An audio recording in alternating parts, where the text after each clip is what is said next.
पिछले दिनों में हमने एक सीरीज शुरू किया था। आज पुनीता सिस्टर यहाँ नहीं लिख पाए हैं।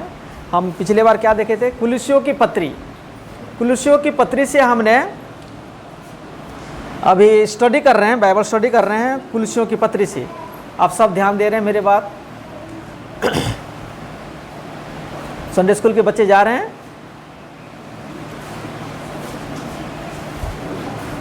ओके।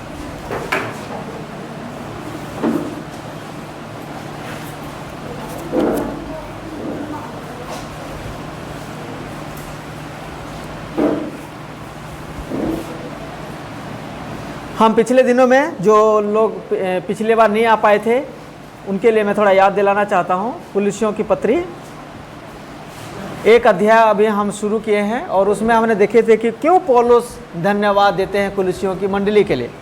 कुलुस्सियों की मंडली के लिए कुछ बात के लिए वो धन्यवाद देते हैं। और सबसे पहली बात हम देखते हैं कि कुलुस्सियों की मंडली का जो विश्वास है वो यीशु मसीह पर स्थिर था और उनका जो प्रेम है दूसरे विश्वासियों के लिए, दूसरे जो पवित्र लोग हैं उनके साथ था और उनका जो आशा है स्वर्गीय बातों पर, स्वर्गीय वस्तुओं पर उनका आशा था। और उनके जीवन में जो सुसमाचार, जो वचन है वो कार्यकारी हुआ, जिसके चलते उनके जीवन में वो फल दिखाई दिया। ये चार बात था जो हमने पिछले बार में देखा था कि क्यों पौलुस धन्यवाद देते हैं। और उससे हमने एक चीज़ सीखा कि यस, हमारा जो धन्यवाद देने का जो तरीका है, हमारा जो धन्यवाद देने का जो लेवल है, वो स्तर है, उसको हम ऊंचा करना चाहिए। हम कुछ खास बातों में ही धन्यवादी होते हैं। कोई मटेरियल चीज़, कोई भौतिक चीज़ हमको मिलता है, कोई गिफ्ट दे देता है या कोई चीज़ अच्छा हो जाता है, उसके लिए हम प्रभु को धन्यवाद देते हैं, जो देना भी चाहिए, जो गलत बात नहीं है। लेकिन उससे भी बढ़कर हम इस वचन आधारित हम धन्यवाद देना चाहिए जो पौलुस कुलुस्सियों की मंडली के लिए दिए थे। और आज जो हम वचन देखने वाले हैं वो है कुलुस्सियों उसका 9 अध्याय और उसका 14 आयत तक हम देखेंगे। और हमारे बीच में अर्चना सिस्टर हैं, वो आगे आएंगे और हमें वचन पढ़ने में मदद करेंगे।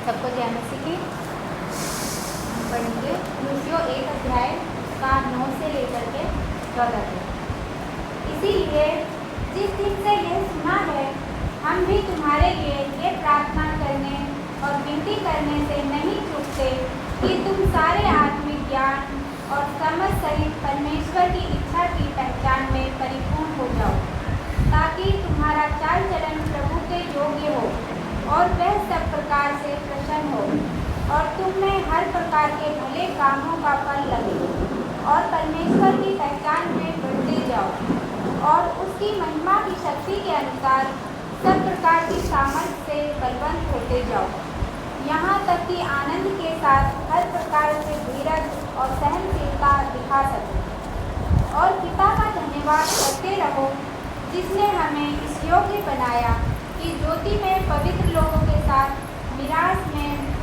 समभागी हों।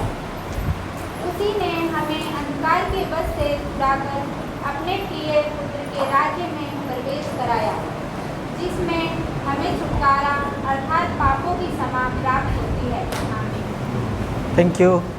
प्रभु आपको आशीष दें। तो यहाँ जो हमने पढ़ा है कुलुस्सियों 1 अध्याय 9 से लेकर के 14 तक, इसमें आज हम देखेंगे पहला सेशन जो सेक्शन था कुलुस्सियों 1 अध्याय 1 से लेकर के जो हम 8 तक देखा, वहाँ पौलुस कुलुस्सियों की मंडली को नमस्कार देते हैं और उनके कुछ बात को देख करके, सुन करके उन्होंने धन्यवादी होते हैं।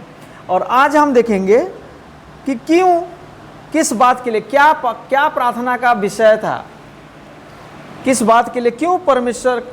पिछले बार हम देखा कि क्यों पौलुस धन्यवाद देते हैं और इस बार हम देखते हैं कि पौलुस क्या प्रार्थना करते हैं। और अगर हम आज उसको अपने जीवन में लें तो ऐसा आप लिख सकते हैं कि हमें क्या प्रार्थना करना चाहिए। हम फिर से एक बार वापस आते हैं कि जब हमारे जीवन में कुछ ज़रूरत होता है या कुछ बात होता है, उसके लिए हम प्रार्थना करते हैं। अक्सर हम देखते हैं जब समय बहुत बुरा होता है, ज़्यादा प्रार्थना होने लगता है। और जब सब कुछ ठीक ठाक है तब हम प्रार्थना हमारा नॉर्मल पॉइंट में आ जाता है, और कुछ समय के बाद हम कुछ बात के लिए हम प्रार्थना नहीं कर पाते हैं। लेकिन पौलुस ऐसा कुछ बात के लिए प्रार्थना करते हैं जो रेगुलर प्रार्थना करते हैं, लगातार प्रार्थना वो करते हैं।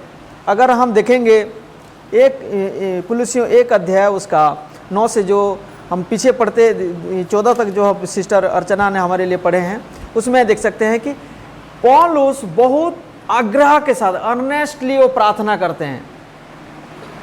और कमाल की बात यह है, जिन लोगों के लिए वो प्रार्थना करते हैं उन्होंने कभी भी शारीरिक रीति से कभी उनसे मुलाकात नहीं किया। गिने चुने कुछ लोगों को जानते हैं, उन्होंने सुना था कुलुस्सियों के बारे में, उनको कभी उन्होंने देखा नहीं था, कभी उन्होंने पर्सनली मिला नहीं था, लेकिन उनकी बात को सुन करके, जो इपाफ्रस बोल करके जो आकर के जेल में जब कैद में जब पौलुस हैं वहाँ आकर के जब कुलुस्सियों के बारे में बताते हैं, उन बात को सुन करके वो अर्नेस्टली पूरी जोश के साथ पूरी लगन के साथ वो प्रार्थना करते हैं। दूसरा हम देखते हैं कि वो बोझ के साथ प्रार्थना करते हैं। जैसे हम एक एक करके आयतों को जब हम पढ़ते जाएंगे आपको समझ में आ जाएगा। अगर हम पढ़ेंगे 9 आयत को, उसमें यह लिखा देखो, इसलिए जिस दिन से यह सुना है, उन्होंने सिर्फ सुना था, कुलुस्सियों के बारे में उन्होंने सुना था, वहाँ की बात के बारे में उन्होंने सुना था। तो क्या बोलते हैं, जिस दिन से यह सुना है हम भी तुम्हारे लिए ये प्रार्थना करते हैं। वो अकेले प्रार्थना नहीं करते हैं, वो सामूहिक रीति से ग्रुपली वो क्या करते हैं, प्रार्थना करते हैं। किसके लिए? कुलुस्सियों के लिए, जिस मंडली के लोगों को उन्होंने कभी नहीं देखा, कभी नहीं मिला, बस उन्होंने सुना है। और वो अकेले नहीं बल्कि उनके साथ और भी जो उनके जो दोस्त यार हैं, जो उनके साथ सभा में सहभागी हैं, उनके साथ वो मिल करके प्रार्थना करते हैं। करने में विनती करने से नहीं चूकते। देखो इधर वो आग्रह के साथ प्रार्थना करते हैं। दूसरा हम देखते हैं बोझ के साथ वो प्रार्थना करते हैं, और लगातार वो प्रार्थना करते हैं। लगातार इस यहाँ लिखा गया है ना, प्रार्थना करने और विनती करने से नहीं चूकते। वो लगातार बोझ के साथ सामूहिक रीति से वो प्रार्थना करते हैं, परमेश्वर के लिए प्रार्थना करते हैं और कुलुस्सियों के लोगों के लिए। उनकी प्रार्थना में हम देख सकते हैं उनमें उनका कोई फायदा नहीं है। उनकी प्रार्थना में पौलुस का कोई भी स्वार्थ नहीं है, कोई भी फायदा नहीं है। वो सिर्फ 2 व्यक्ति के लिए प्रार्थना करते हैं लगातार, प्रभु की महिमा हो सके, प्रभु प्रसन्न हो सके, प्रभु को भाने लगे, प्रभु को अच्छा लगे। वो सारे बातें आज हम देखेंगे। और कुलुस्सियों के लिए वो प्रार्थना करते हैं। ये एक चीज़ है हमारे लिए कि हमें भी जब हम प्रार्थना करते हैं, बोझ के साथ हम प्रार्थना करें, लगातार हम प्रार्थना करें, अकेले भी प्रार्थना करें और सामूहिक रीति से भी हम प्रार्थना करें। और सिर्फ हमारा प्रार्थना का सेल्फ सेंटर नहीं होना चाहिए, स्वार्थ प्रार्थना नहीं होना चाहिए, परमेश्वर के लिए और दूसरों के लिए प्रार्थना होना चाहिए, जो यहाँ पौलुस बोलते हैं। तो आखिर पौलुस क्या प्रार्थना करते हैं, किस बात के लिए प्रार्थना करते हैं? जब मैं इसको स्टडी कर रहा था तो कई सारे बातें मुझे समझ में आया और उस बात को मैंने नोट किया है, और आप भी इसको नोट करना चाहते हैं तो आप कर सकते हैं। सबसे पहली बात हम देखते हैं कुलुस्सियों 1 अध्याय और उसका 9वीं आयत में क्या लिखा है, इसलिए जिस दिन से यह सुना है हम भी तुम्हारे लिए यह प्रार्थना मतलब एक विषय है, प्रार्थना करने का एक मुद्दा है, एक विषय है। यह प्रार्थना करने और विनती करने से नहीं चूकते। और क्या है पहला पॉइंट, कि तुम सारे आत्मिक ज्ञान और समझ सहित परमेश्वर की इच्छा को पहचान सको। Fill with the knowledge of God's will, अंग्रेजी में मैंने ऐसा लिखा है, fill with the knowledge of God's will, ताकि तुम परमेश्वर की ज्ञान में भर जाओ। किस लिए भर जाओ? परमेश्वर की इच्छा को जानने के लिए। परमेश्वर की इच्छा को जानने के लिए परमेश्वर की ज्ञान में क्या हो जाओ, भर जाओ। कितनी बड़ी लेवल की प्रार्थना है। तो सबसे पहला पॉइंट क्या है, पौलुस किस बात के लिए प्रार्थना करते हैं? ताकि कुलुस्सियों के लोग परमेश्वर की ज्ञान में और उनकी परमेश्वर की इच्छा में क्या हो जाए, परिपूर्ण हो जाए, आधा अधूरी नहीं, फुल्ली हो जाए। पिछले बार मैंने थोड़ा सा एक्सप्लेन किया था सबसे बड़ा जो चुनौती, सबसे बड़ा जो परिस्थिति यहाँ हो रहा था वो था झूठी शिक्षा। झूठी शिक्षा कुलीसियों में हो रहा था। क्या, किस प्रकार का झूठी शिक्षा? वहाँ पर यहूदी लोग और अन्य जाति के लोग यीशु मसीह के सुसमाचार को ग्रहण किया था एपफ्रोस के माध्यम से, लेकिन उनका विचार क्या था कि यीशु मसीह उद्धार पाने के लिए, परमेश्वर के साथ एक अच्छा रिश्ता रखने के लिए सुसमाचार काफ़ी नहीं है, यीशु मसीह पर सिर्फ विश्वास करना काफ़ी नहीं है, हमें और भी कई सारे जो रिचुअल्स है और कई सारे जो प्रथा है और कई सारे जो बातें हैं जो हम करते आ रहे हैं और जो संसार में है उसको भी इसमें हम शामिल करना चाहिए, तब जाकर के ये उद्धार के लिए पर्याप्त होगा। ये था वहाँ का गड़बड़ी। अब पौलुस किस बात के लिए, जब इस बात को देखते हैं, पौलुस को एक बात, इसका एंटीडोट उनको पता है, झूठी शिक्षा का सही इलाज परमेश्वर का सही वचन है, परमेश्वर का ज्ञान। इसीलिए पौलुस कुलीसियों के लोगों के लिए प्रार्थना करते हैं कि तुम परमेश्वर के ज्ञान में क्या हो जाओ, परिपूर्ण हो जाओ, और उनकी इच्छा कि परमेश्वर क्या चाहते हैं। क्या परमेश्वर सिर्फ यही चाहते हैं कि यीशु मसीह उनके प्रिय पुत्र पर विश्वास करें, या और भी सांसारिक ज्ञान और भी कई सारे रिचुअल्स है उस पर विश्वास करें? वो इच्छा को जानने के लिए पौलुस प्रार्थना करते हैं। अगर हम देखेंगे होशे उसका 4:6 को एक जन झट से निकाल के पढ़ सकते हैं क्या? होशे 4:6, 4:6 जल्दी से पढ़ेंगे, जिसको भी मिलता है। मेरे ज्ञान के ना होने से, परमेश्वर बोलते हैं मेरे ज्ञान के ना होने से मेरी प्रजा नष्ट हो गई। मेरी प्रजा नष्ट हो जाएंगे या नष्ट हो गई?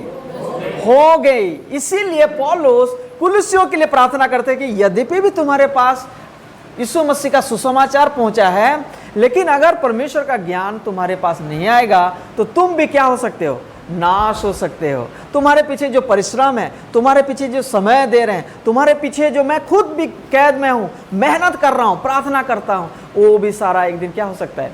खत्म हो जाएगा।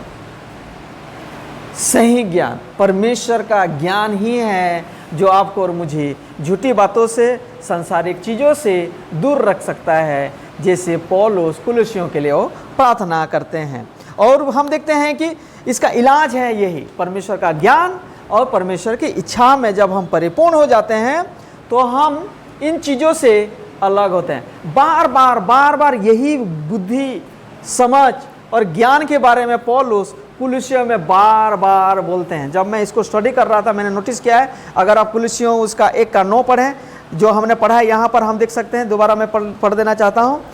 इसीलिए जिस दिन से यह सुना है हम भी तुम्हारे लिए यह प्रार्थना करने और विनती करने से नहीं चूकते कि तुम सारे आत्मिक ज्ञान, अगर आपके पास बाइबल है तो उसको सर्कल कर दो, आत्मिक ज्ञान। ओके, अगर हम उसका 28 को पढ़ेंगे, क्या लिखा है देखो, 1:28 में क्या लिखा है? जिसका प्रचार करके हम हर एक मनुष्य को जता देते हैं और सारे ज्ञान से हर एक मनुष्य को सिखाते हैं। Okay, thank you. क्या क्या सिखाते हैं? किससे सिखाते हैं हम? सारी ज्ञान से। उसको फिर सर्कल कर सकते हो। 2:3 पढ़ो एक बार, क्या लिखा है देखो। जिसमें बुद्धि और ज्ञान ये सारे भंडार छिपे हुए। किस में? यीशु मसीह में। अब आपको बाहर की ज्ञान की जरूरत नहीं है। उद्धार पाने के लिए, प्रभु के साथ एक रिश्ता रखने के लिए ऑफ कोर्स हमें ज्ञान चाहिए, हमें बुद्धि चाहिए सांसारिक बातों को भी समझने के लिए, लेकिन उद्धार पाने के लिए, प्रभु के साथ एक रिश्ता रखने के लिए हमें वचन रूपी ज्ञान ही चाहिए। वचन का ही हमको ज्ञान चाहिए, और उस ज्ञान और बाहर नहीं मिलेगा। पौलुस यहाँ सीधी तौर पे बोलते हैं जिसमें, यानी कि यीशु मसीह में बुद्धि और ज्ञान का सारा भंडार छिपा हुआ है। इन हिम, प्रभु यीशु मसीह में बुद्धि और ज्ञान का सारा ज्ञान छिपा हुआ है। अगर यीशु मसीह है तो मेरे पास ज्ञान है, अगर यीशु मसीह है तो मेरे पास समझ है। फिर हम देखते हैं इसका 23 को पढ़ें, 2:23 में भी वही बात जिक्र करते हैं वो। इन विधियों में अपनी इच्छा के अनुसार गढ़ी हुई भक्ति की रीति और दीनता और शारीरिक योगाभ्यास के भाव से ज्ञान का नाम तो है। इन चीजों से आपको कुछ मिल सकता है, थोड़ा बहुत ज्ञान, परंतु शारीरिक लालसाओं को रोकने में इनसे कुछ भी लाभ नहीं है। अगेन पौलुस बोलते हैं, और फिर क्या बताना चाहते हैं? यीशु मसीह ही ज्ञान है, यीशु मसीह ही समझ है। और इस बात को मुद्दा रख करके वो दिन और रात वो क्या करते हैं? प्रार्थना करते हैं। आप देख सकते हो कुलुसियों में कितने बार ज्ञान बात आ रहा है। 3:10 पढ़ते हैं, देखो क्या लिखा है। 3:10 में भी देखो लिखा है, और नए मनुष्यत्व को पहन लिया है, जो अपने सृजनहार के स्वरूप के अनुसार क्या पाते हैं? ज्ञान प्राप्त हैं। सर्कल करें उसको, ज्ञान प्राप्त करने के लिए नया हो जाते हैं। बिना प्रभु की ज्ञान से, बिना परमेश्वर की वचन से, परमेश्वर की बिना जानकारी से, without the knowledge of God, हम मसीहत में नहीं बढ़ सकते। इसीलिए वचन आधारित शिक्षा, वचन रूपी शिक्षा एक विश्वासी के लिए बहुत बहुत जरूरी है। साथ में हमारी व्यक्तिगत जीवन में भी हमें बाइबल अध्ययन करने की जरूरत है। क्यों? क्योंकि होशे 4:6 में क्या लिखा गया है? मेरी प्रजा, जो मेरी कहलाते हैं, मेरे ज्ञान के बगैर नष्ट हो गए, नाश हो गए। हम नाश हो जाएंगे without the knowledge of God. और 3:16 भी पढ़ते हैं, क्या लिखा है देखो इसमें। ओके, अगेन लास्ट 6 बार ज्ञान के बारे में पौलुस इन 4 अध्याय में वो बताते। 6 बार मैं इसको जब काउंट कर रहा था, अगर आप पढ़ेंगे और भी अगर होगा तो प्लीज मुझे भी बता सकते हो।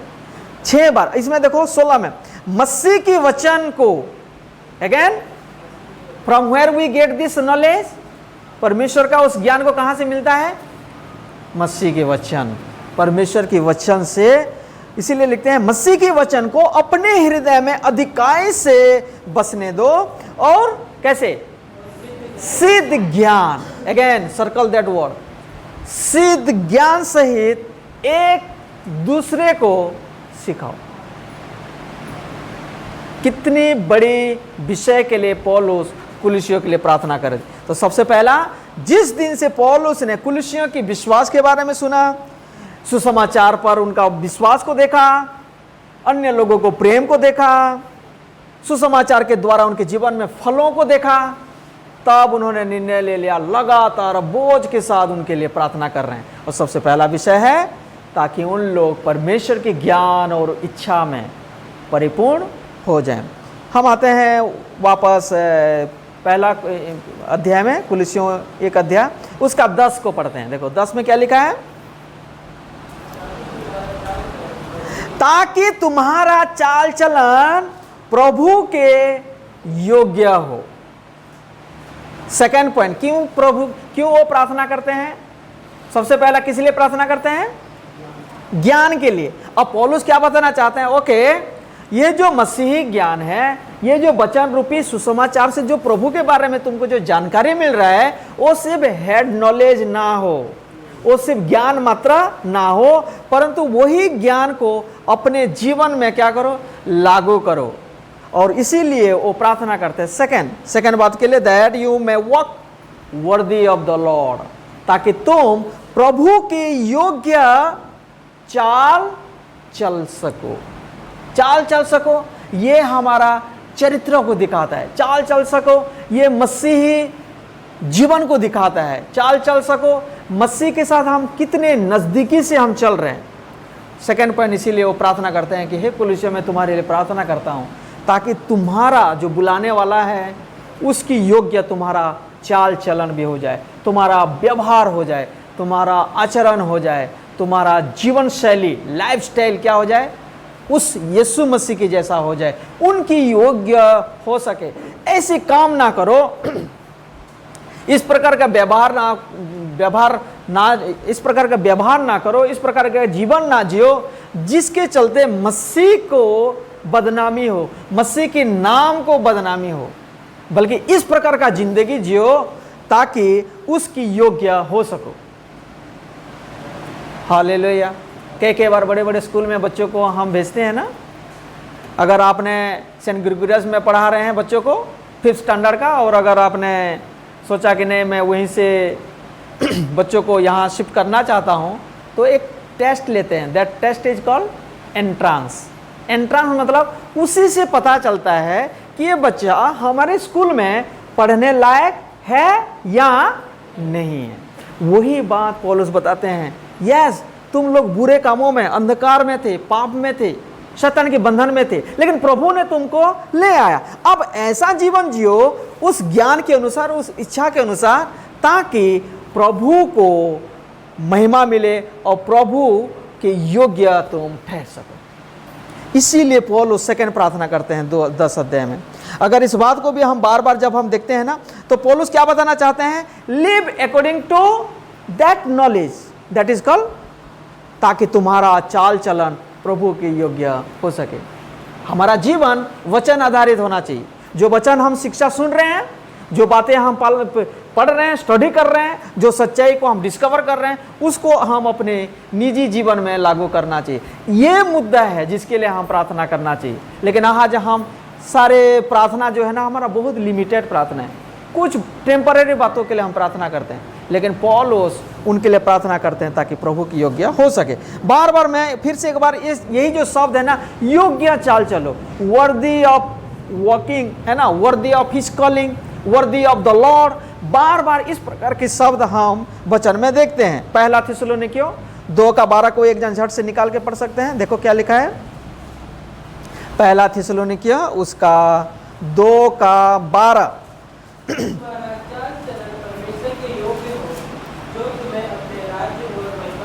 बुलाता है। अगेन हम देखते हैं यहाँ कुलिसियन नहीं है, यहाँ थिस्सलुनीकियों की मंडली के लोगों को सैम ऑथर, सैम लिखने वाला पौलुस बोलते हैं कि तुम्हारा चाल चलन परमेश्वर की योग्य हो, जो तुम्हें अपने राज्य और महिमा में बुलाया है। अगर दूसरा थिस्सलुनीकियों उसका 1 का अगर हम 11 पढ़ेंगे, देखो क्या लिखा है, इसलिए हम सदा तुम्हारे निमित्त प्रार्थना भी करते हैं कि हमारा परमेश्वर तुम्हें उस बुलाहट की योग्य समझे। कौन सी बुलाहट? यीशु मसीह में जो बुलाहट है, अंधकार से प्रभु ने जो आपको और मुझे बुलाया, पौलुस उसके लिए प्रार्थना करता है। नॉट ओनली फॉर कोलिसियंस, यहाँ हम देख सकते हैं थिस्सलुनीकियों की मंडली के लिए भी पौलुस प्रार्थना करते हैं। मैं again I will read for you. इसलिए हम सदा, 11 आयत में, इसलिए हम सदा तुम्हारे निमित्त प्रार्थना भी करते हैं। क्यों? कि हमारे परमेश्वर तुम्हें उस बुलाहट के योग्य समझे, वर्दी, योग्य समझे। फिलिपियों उसका 1:27 अगर हम पढ़ेंगे, क्या लिखा है देखो, फिलिपियों उसका 1:27, 1:27 में ऐसा लिखा है, केवल इतना करो कि तुम्हारा चाल चलन मसीह के सुसमाचार के योग्य हो। अगेन हम देखते हैं सिर्फ कुलिसियों के लिए नहीं, परंतु इनका रूटीन था।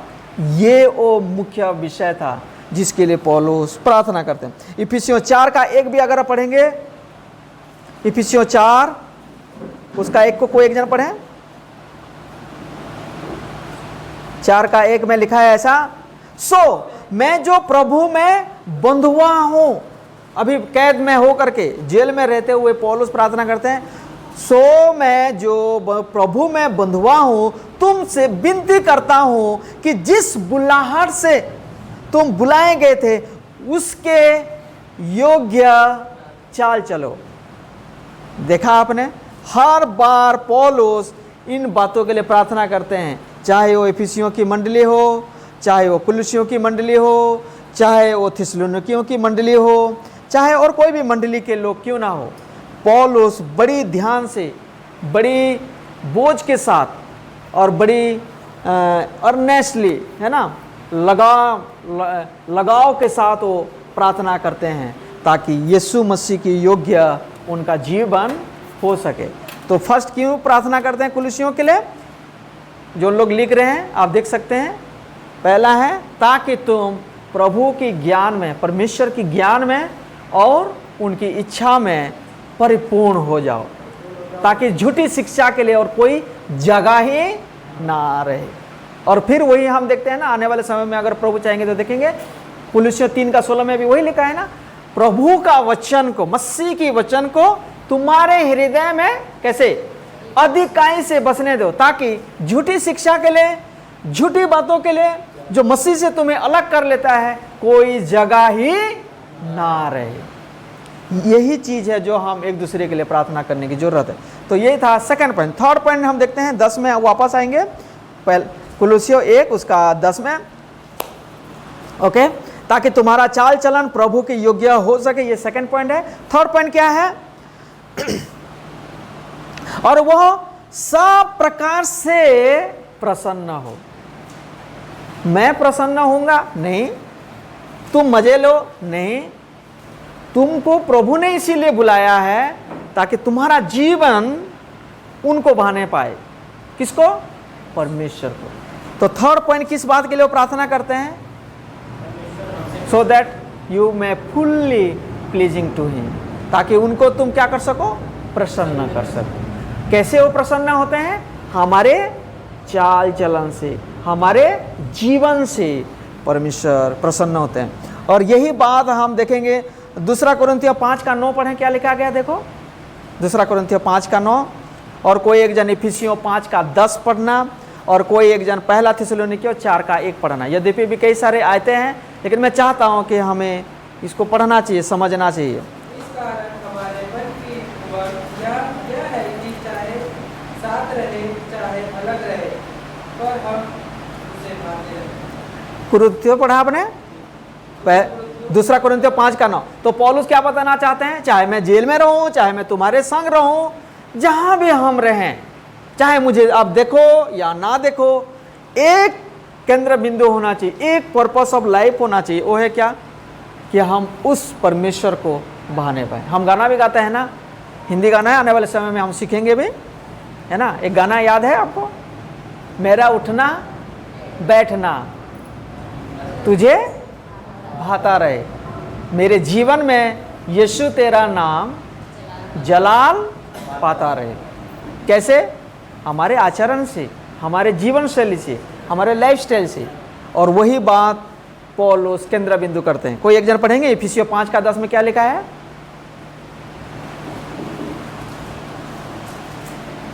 और इहो परखो कि प्रभु को क्या खाता है। अपने जीवन में हम कई बार ना आइटम परखते हैं ना, अच्छा है मोबाइल, लैपटॉप अच्छा है, गाड़ी, घर, सारा इन चीज़ों पे, भौतिक चीज़ों को हम बहुत गौर से हम परखते हैं, एग्जामिन करते हैं। लेकिन यहाँ पौलुस क्या बोलते हैं? उन चीज़ों को परीक्षा करो। किन चीज़ से? मतलब ढूंढ ढूंढ के ऐसे हम सोचना चाहिए। आपके लिए, मेरे लिए, सारे मसीह लोगों के लिए यही मुद्दा होना चाहिए कि मेरा मालिक को, मेरा बुलाने वाले को किन बातों से अच्छा लगता है, किन बातों से उनको प्रसन्नता मिलता है, किन बातों से उनको आनंद मिलता है।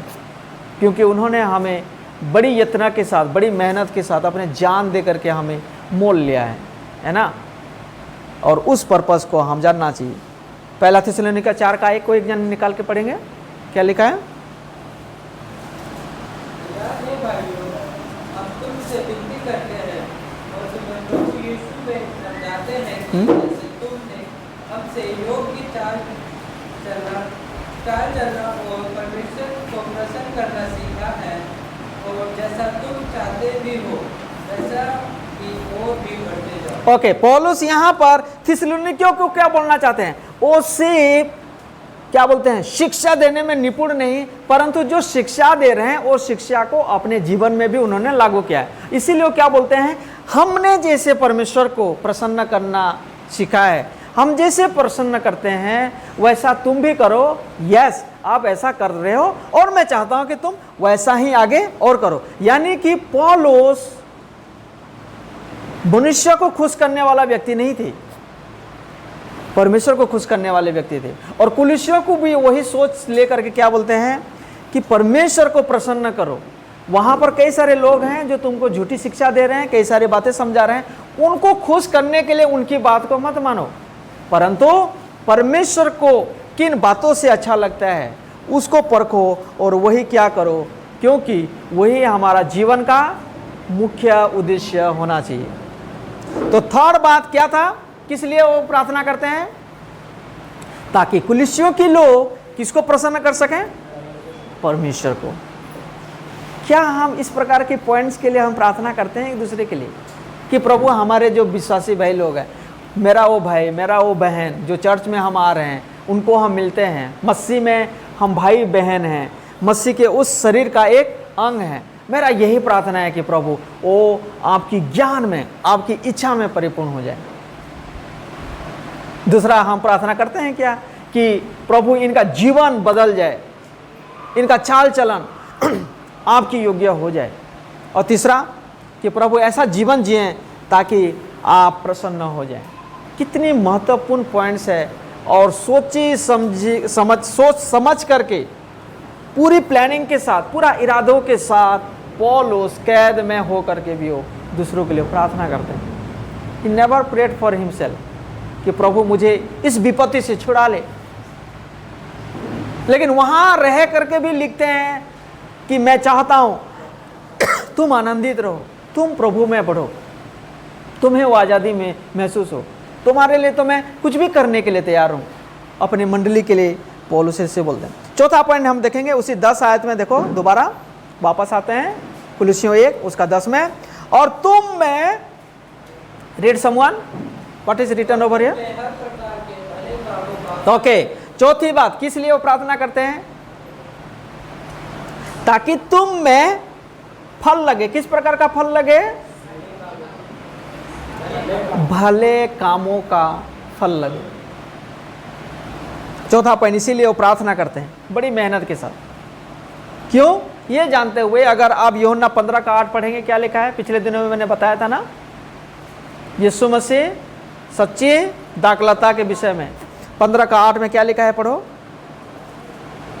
अब से मैं तुम्हें दास ना कहूँगा, क्योंकि दास नहीं जानता कि उसका स्वामी क्या। यूहन्ना 15 का 8 है। मेरे पिता की महिमा इससे होती है। ओके, क्या लाना है? और क्या हमें रियल मसीह, रियल सच्चा शिक्षक के रूप में हमें परिचित कराता है? फल। मैं कितना चर्च आता हूँ, कितना मैंने नाम बदल दिया। कई बार नाम बदल देते हैं ना, मेरा नाम अगर मनोज है तो उसमें लगा देते हैं मसीह, MM, मनोज मसीह। मैं चाहे जितने भी नाम बदल दूं, जो भी कर दूं, कुछ फर्क पड़ने वाला नहीं है। यीशु मसीह एक बात बोलते हैं, इस चीज़ से मेरा पिता खुश होते हैं, इस चीज़ से मेरा पिता प्रसन्न होते हैं, उनको महिमा मिलता है। ताकि तुम कैसा, क्या लाओ? कम या बहुत सा? बहुत सा फल लाओ। Okay, thank you, sorry.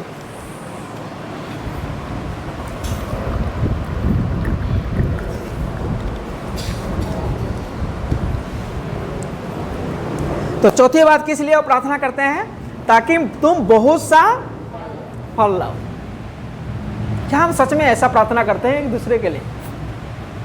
आज समय है इन चीज़ों को सीखने का, ताकि हम दूसरों के लिए, इन बातों के लिए हम प्रार्थना करें। अगर हम इन चीज़ों को मुख्य मुद्दा बना लिया, इन चीज़ों को जब हम प्रार्थना करने लगते हैं, बाकी जो चीज़ें हैं जिसके लिए हमने प्रार्थना नहीं भी किया है, वो भी इसके साथ क्या होगा? ऐड हो जाएगा। पहले उसके राज्य और धर्म की खोज करो। ये जो प्रार्थना पॉइंट्स है जिसके लिए पौलुस प्रार्थना कर रहे हैं, क्या ये पौलुस की इच्छा है या परमेश्वर की इच्छा है? ओके, अगर परमेश्वर की इच्छा के अनुसार अगर हम कोई प्रार्थना करेंगे, उस प्रार्थना का उत्तर मिलेगा या नहीं मिलेगा? कितना जल्दी मिलेगा? कितना जल्दी मिलेगा? ये बिब्लिकल प्रेयर होना चाहिए। वचन आधारित प्रार्थना परमेश्वर की इच्छा के अनुसार होता है, और उस प्रार्थना में कोई आपको हिचकिचाहट नहीं होगा। वो बिल्कुल शुद्ध पॉइंट होता है, बिल्कुल बेधड़क आप प्रार्थना कर सकते हो, और उन प्रार्थनाओं का उत्तर प्रभु इमीडिएटली देते हैं। लेकिन कुछ बातें हैं जो हम वचन से हट के हम प्रार्थना करते हैं, कई बार उस प्रार्थना का उत्तर हमको नहीं मिलता है, और जिसके चलते हमारा विश्वास में भी क्या होने लगता है? घबराहट आने लगता है, संदेह आने लगता है। आज से हम क्यों ना वचन आधारित प्रार्थना करें। और पौलुस जब इसको इस प्रार्थना कर रहे हैं, पवित्र आत्मा में भर करके उन प्रार्थना पॉइंट्स को लिख रहे हैं और बोल रहे हैं कि मैं इसीलिए प्रार्थना करता हूँ। कुलुस्सियों 1:6 में आएंगे, उसी में वापस आ जाए। क्या लिखा है देखो, यही फल के बारे में बताते हैं वो। जो तुम्हारे पास पहुंचा है और जैसा जगत में भी फल लाता और बढ़ता जाता है, वैसे ही जिस दिन से तुमने उसको सुना और सच्चाई से परमेश्वर का अनुग्रह पहचाना है, तुममें भी ऐसा ही करता है। उनमें भी फल लगने लगा है, उनमें भी they also become very fruitful.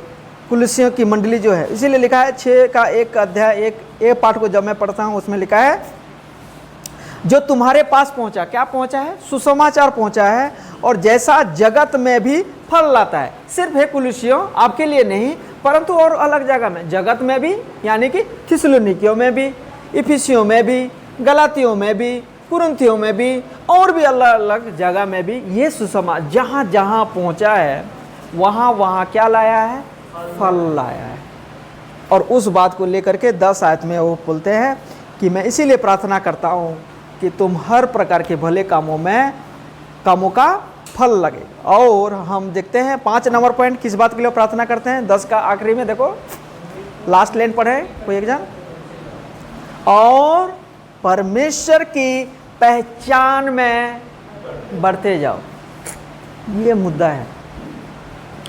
वो क्या बोलना चाहते हैं? जितना तुमको ज्ञान मिल चुका है, जितना प्रभु के बारे में तुम लोगों ने सुन चुका है, उसी में संतुष्ट ना रहो। Don't be content with those things. उसी में संतुष्ट ना रहो, परंतु मसीह में तुम क्या होते जाओ? बढ़ते जाओ। इसीलिए मैं बोझ के साथ प्रार्थना करता हूँ, इसीलिए मैं तुम्हारे लिए कैद में होकर के भी कुलुस्सियों प्रार्थना करता हूँ, ताकि प्रभु की पहचान में, प्रभु की ज्ञान में, प्रभु में तुम क्या होते जाओ? बढ़ते जाओ, बढ़ते जाओ। फिलिपियों उसका 1 का 9 पढ़ेंगे। क्या प्रार्थना करते हैं फिलिपियों के लिए? देखो एक बार, गलातियों, इफिसियों, फिलिपियों 1 का 9 को एक जन पढ़ें। और मैं यह प्रार्थना करता हूँ कि तुम प्रेम, ज्ञान और सब प्रकार के विवेक सहित और भी बढ़ता है। और भी क्या होते जाओ? मतलब तुम बढ़ रहे हो, मुझे पता है, लेकिन उसमें खुश नहीं होना है। क्या होते जाना है? बढ़ते जाना है। किसी ने बताया कि जिसमें जीवन होता है ना, वो बढ़ता है। इस अगर एक प्लास्टिक फ्लावर पॉट में अगर हम उसमें खाद डालेंगे, पानी देंगे और इंतज़ार करेंगे कि ये क्या हो जाए? बढ़ जाए, कभी होगा ऐसा? हुआ है? There is no life at all. चाहे वो दिखने में बहुत खूबसूरत हो, यही चीज़ है हमारी। हम मसीहा में दूर से हम एक बहुत सुंदर, बहुत अच्छा मसीह दिखते हैं, लेकिन हम अपने आप को जांचना चाहिए कि सच में वो यीशु मसीह जो हमारा जीवन है वो है कि नहीं। और अगर यीशु मसीह जो हमारा लाइफ है, हमारा जीवन है, हमने पिछले सीरीज में देखा था यीशु मसीह कौन है बोल करके ना, यूहन्ना 14 का 6 में हमने देखा था, यीशु ने स्वयं कहा है, मार्ग, सत्य और जीवन मैं ही हूँ। अगर यीशु मसीह हमारे जीवन में है तो हम क्या होते जाएंगे? बढ़ते जाएंगे। और पौलुस भी बोलते हैं जो सुसमाचार है, यीशु का जो वचन है वो जीवित है और यीशु मसीह हैं, और अगर प्रभु हैं तो तुम क्या होंगे? बढ़ेंगे। और फिलिपियों के लिए जब प्रार्थना करते हैं बोलते हैं वैसा ही बढ़ते जाओ। पौलुस कंटेंट नहीं है, क्यों? बिकॉज मसीह लाइफ जो है ना, मसीही life, Christian life is growing life. क्या है? मसीह जिंदगी कैसा है? बढ़ने वाला है। अगर हम नहीं बढ़ेंगे तो क्या हो सकते हैं?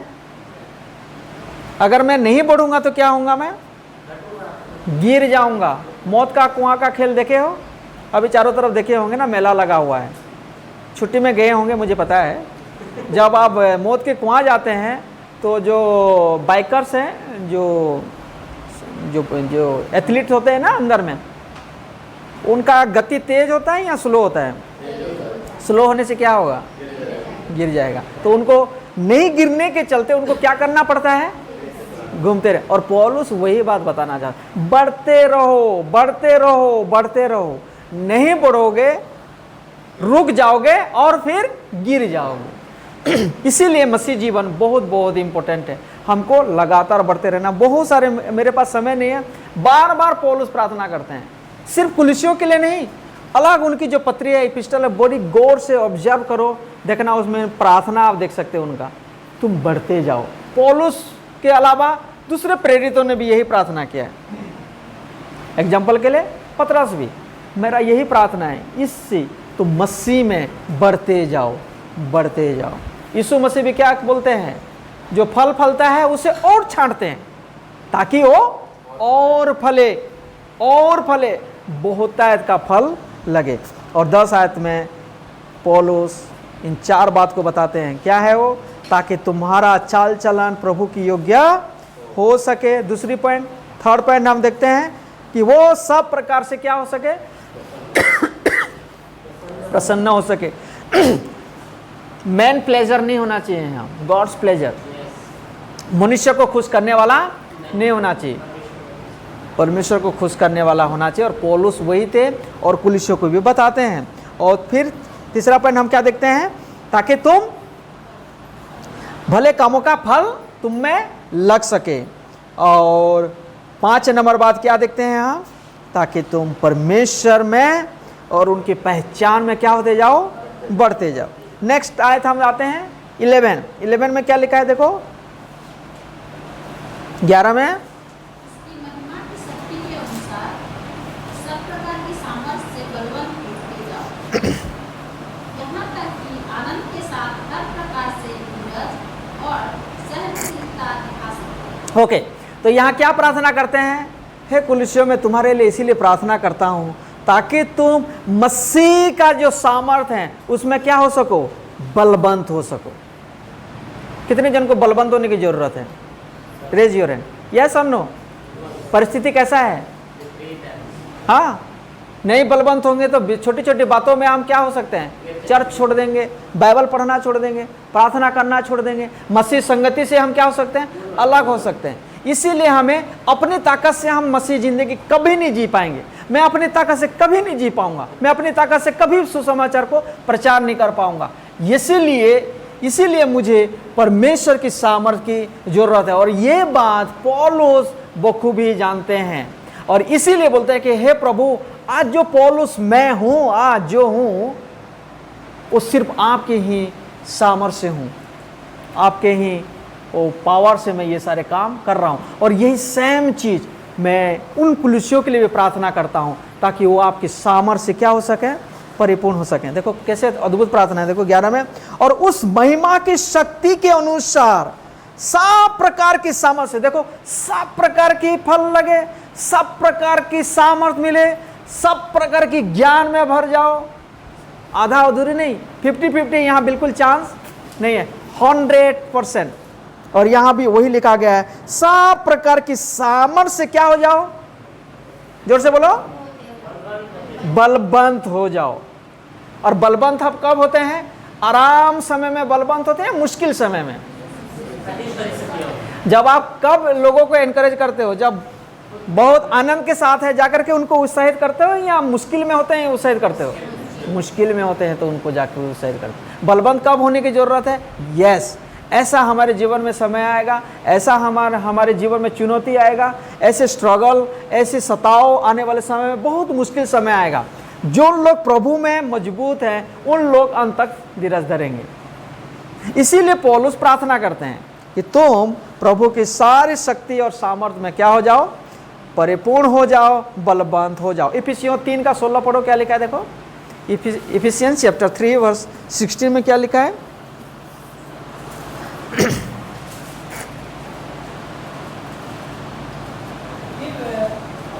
मसीह के धन के अनुसार हमें यह दान दे कि तुम उसके आत्मा से हमने भीतरी परिस्थितियों में सामर्थ्य पाकर बलवन्त होते जाओ। बलवंत हो जाओ या बलवंत होते जाओ, कंटिन्यू प्रोसेस है ये, है ना, फ्यूचर कंटिन्यूस है ये। उसमें क्या होते जाओ, लगातार। कहाँ? अंदर। बाहर से हमें ताकतवर होने की दिखाने की जरूरत नहीं है। बाहर प्रकट होता है कि मैं अंदर से कितना मजबूत हूं। पेड़ क्यों नहीं गिरता है? क्योंकि उसका जड़ मजबूत है, जड़ दिखाई नहीं देता है। तो पौलुस क्या बोलते हैं, हाँ थोड़ा सा कुश्ती कर लो, थोड़ा सा जिम चले जाओ, शारीरिक रीति से मजबूत बनो, बोलते हैं या अंदर से। अगर एक व्यक्ति अंदर से मजबूत है तो उसका प्रकटीकरण अपने जीवन से, अपने बातों से प्रकट होता है। और पौलुस यही प्रार्थना करते हैं कुलिसियों के लिए भी, ताकि तुम सब प्रकार के सामर्थ्य में क्या हो जाओ, प्रभु की शक्ति में बलवंत हो जाओ। 6:10 पढ़ो एक बार, इफिसियों 6:10 पढ़ो। इफिसियों 6:10 में क्या लिखा है?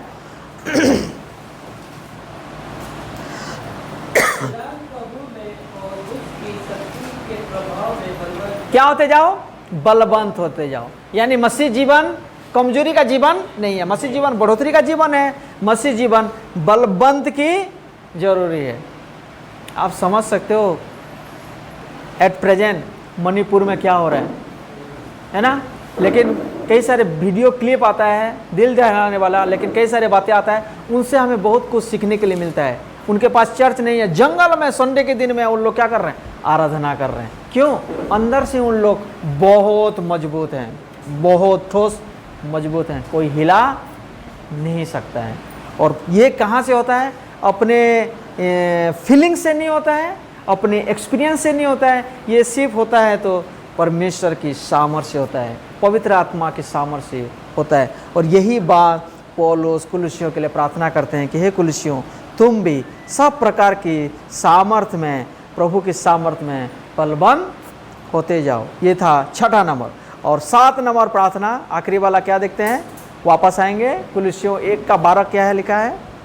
12 में क्या लिखा है देखो? और पिता का धन्यवाद करते रहो, जिसने हमें इस योग्य बनाया है कि जोड़ी में बढ़ते लोगों के साथ विलास में सहभागी हो। और 13 को भी पढ़ें सिस्टर, 13-14 को भी पढ़ें। अंधकार के वंश से छुड़ाकर अपनी प्रिय के राज्य में प्रवेश कराया, जिसमें हमें छुटकारा प्राप्त पापों से क्षमा। ओके, तो पौलुस 1 अध्याय 1 से लेकर के 8 तक आपने देखा, वहाँ पर नमस्कार के साथ साथ वो धन्यवादी हैं। और पौलुस ये सारा प्रार्थना करने के बाद वो बोलते हैं कि आप भी परमेश्वर के लिए क्या करो, अभी मैं तुम्हारे लिए ही प्रार्थना करता हूँ, और एक प्रार्थना मैं करता हूँ कि तुम प्रभु का धन्यवाद कर सको। कैसा? वो भी वचन आधारित। 3 बात के लिए देखो उसमें लिखा है, 3 बात के लिए धन्यवाद देना है। क्या है? 12 में, और मैं प्रार्थना करता हूँ कुलिसियों के लोग, ताकि तुम पिता का क्या कर सको? धन्यवाद करो या करते रहो।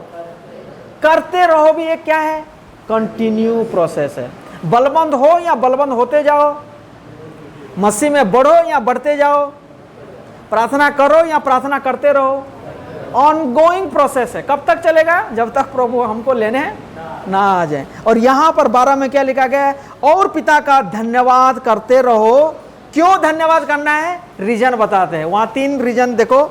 सबसे पहला है, जिसने हमें इस योग्य बनाया। क्यों मैं धन्यवाद दूं? प्रभु धन्यवाद, हे कुलिसियों के लोग, तुम इस योग्य बिल्कुल भी नहीं थे, but now give thanks to God, because now जिस परमेश्वर ने तुम्हें बुलाया है वो तुमको योग्य बनाया है। तो सबसे पहला क्यों तुमको क्वालिफाइड किया है? ताकि तुम उस योग्य बन सको। किस चीज़ का योग्य बन सको? कि दूसरे जो पवित्र लोग हैं और उन लोग जैसे इनहेरिटेंस जानते हो ना, मिरास लिखा है। मिरास मतलब क्या? वो स्वर्गीय बातों में भागीदार होना।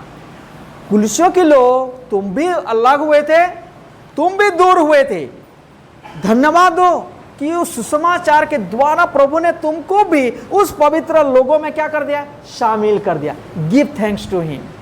और इस चीज को तुम समझ सको और प्रभु का धन्यवाद दो। इसीलिए मैं भी जेल में तुम्हारे लिए क्या करता हूं? प्रार्थना करता हूं। हम किस बात के लिए धन्यवाद देते हैं? क्या ये अद्भुत बात नहीं है कि एक लोग प्रभु के पास आते हैं और चुपचाप वो बैठे हुए हैं, उनको पता नहीं है। लेट्स प्रे फॉर देम, ताकि उन लोग इस बात को महसूस करें, रियलाइज करें और पिता परमेश्वर का क्या कर सकें? वो धन्यवाद दे सकें। और 14 आयत में क्या लिखा है? सेकंड रीजन क्या है? जिसमें हमें छुटकारा अर्थात पापों की क्षमा प्राप्त होती है। क्यों धन्यवाद देना है प्रभु का? कि तुमको छुटकारा मिला है। कहाँ से? पाप के बंधन से। प्रभु ने तुम्हारे पापों को क्या किया है? माफ कर दिया है। इसीलिए परमेश्वर की क्या करो? धन्यवाद दो। नहीं दे पा रहे हो बोल करके मैं यहाँ कह दो करके तुम्हारे लिए प्रार्थना करता हूँ, ताकि प्रभु तुमको सही बुद्धि और ज्ञान दें, ताकि you can give thanks to God. और तीसरा पॉइंट हम देखते हैं, क्या है वो? तीसरा पॉइंट, सेकंड पॉइंट था कि उसके राज्य में क्या कर दिया। Sorry, I am so sorry, 13 आयत में देखो, एक बार जाते हैं। उसी ने हमें अंधकार की बस से क्या क्या है? छुड़ा कर। ही हैज डिलीवर्ड अस। कहाँ से? From darkness. क्यों? ताकि उनकी प्रिय पुत्र के राज्य में हम क्या हो सकें? प्रवेश कर सकें। पहला है कि तुम पवित्र लोगों के साथ सहभागी हो जाओ, इसीलिए धन्यवाद हो। दूसरा है कि परमेश्वर ने तुमको अंधकार से छुड़ा करके अपने प्रिय पुत्र की राज्य में क्या किया है? प्रवेश कराया है। कौन से राज्य से लाया है? कौन से राज्य से? शैतान की राज्य। शैतान का राज्य है। यीशु मसीह ने क्या बोले? संसार का राजकुमार आता है, बोले है ना, संसार का अधिपति आता है, राजकुमार, उसका भी राज है, शैतान का राज है। लेकिन यीशु मसीह का धन्यवाद हो, पिता परमेश्वर का धन्यवाद हो कि उस राज्य से, अपने प्रिय पुत्र के राज्य में तुमको क्या क्या है? प्रवेश कराया। इसलिए तुम परमेश्वर की क्या करो? धन्यवाद दो। और तीसरा है, तुम्हारा छुटकारा हुआ है। कहाँ से? पाप से, क्योंकि उन्होंने तुम्हारे पाप को क्या किया है? माफ किया। ये 3 मुख्य बात है। इसीलिए तुम परमेश्वर को क्या कर सको? धन्यवाद दे सको, जिसके लिए मैं तुम्हारे लिए रात दिन पूरी लगन के साथ प्रार्थना करता हूँ। तो पौलुस यहाँ कितने पॉइंट्स के लिए प्रार्थना करते हैं? 7। सबसे पहला क्या है? रिपीट करते हैं, मेरे पीछे पीछे अगर आप लिखे हो, ताकि कुलुस्यों के लोग प्रभु के ज्ञान और उनकी इच्छा में क्या हो जाए? परिपूर्ण हो जाए। दूसरी बात है, ताकि उनका जीवन, उनका चाल चलन बदल जाए, उनकी योग्य चाल चल सके। तीसरा बात क्या है? सॉरी, परमेश्वर क्या हो सके? खुश हो सके, प्रसन्न हो सके। और चौथी बात क्या है? तुम्हारे जीवन में भले कामों का क्या लगे? फल लगे। और 5 नंबर बात क्या है?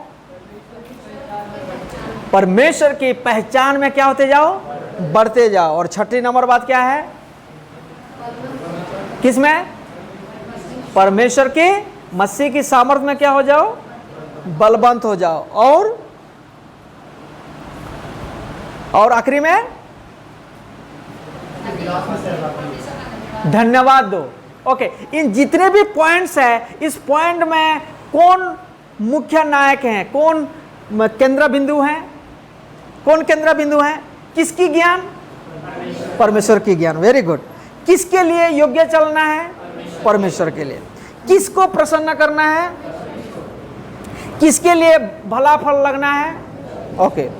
किसके लिए ज्ञान में बढ़ना है? परमेश्वर के लिए। किसकी सामर्थ्य में परिपूर्ण होना है? परमेश्वर। किसको धन्यवाद देना है? पौलुस का नाम है इसमें। तो ये प्रार्थना सेल्फ ओरिएंटेड है, मिनिस्ट्री ओरिएंटेड है, या गॉड्स ओरिएंटेड है? Praise God. इस प्रकार का प्रार्थना शायद ही हम लोग करते हैं, और कुलुस्सियों से आज हमें प्रभु इन बातों को सिखाते हैं